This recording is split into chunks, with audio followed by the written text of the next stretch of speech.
Hello बच्चों, दिया गया प्रश्न इस प्रकार से है। जीन्स ए तथा बी में मैप दूरी 3 इकाई तथा बी और एवं सी में 10 इकाई व सी तथा ए में 7 इकाई है। उपरोक्त आंकड़ों के अनुसार एक लिंकेज मैप में जीन्स का ऑर्डर होगा ए सी बी सी ए या बी ए सी। इस प्रश्न की मुख्य अवधारणा है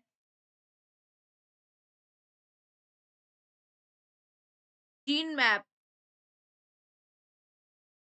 जीन मैप क्या होता है? जीन मैप एक प्रक्रिया होती है जिससे हम क्या करते हैं, यह पता लगाते हैं।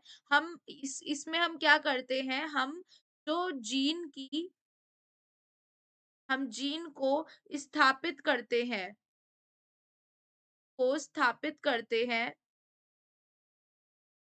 उनके गुणसूत्र यानी क्रोमोसोम पे।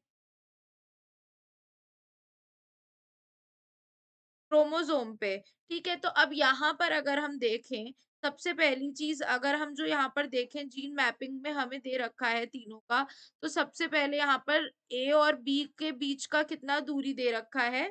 3 दे रखा है। बी और सी के बीच का दूरी कितना दे रखा है? 10 दे रखा है और सी और ए के बीच का दूरी 7 दे रखा है। तो सबसे ज़्यादा वाली अधिकतम दूरी से हम स्टार्ट करते हैं, तो बी और सी के बीच में हमने मान लिया ये है हमारी 10 की दूरी, 10 इकाई की। इससे कम है हमारी सी और ए की 7 इकाई, तो 7 इकाई यानी ए हमारा यहाँ पे भी हो सकता है और यहाँ पे भी हो सकता है। तो अब 2 कंडीशन बन सकती हैं, ए या तो अंदर की तरफ हो सकता है या बाहर की तरफ हो सकता है। तो अब तीसरा देखते हैं, ए और बी में 3 है, तो 3 अगर ए और बी में डिस्टेंस है, तो वो डिस्टेंस ये हो सकती है, क्योंकि ये वाली तो 10 से भी ज़्यादा हो गई, तो इसका मतलब ए कहाँ पर है? अंदर की तरफ है।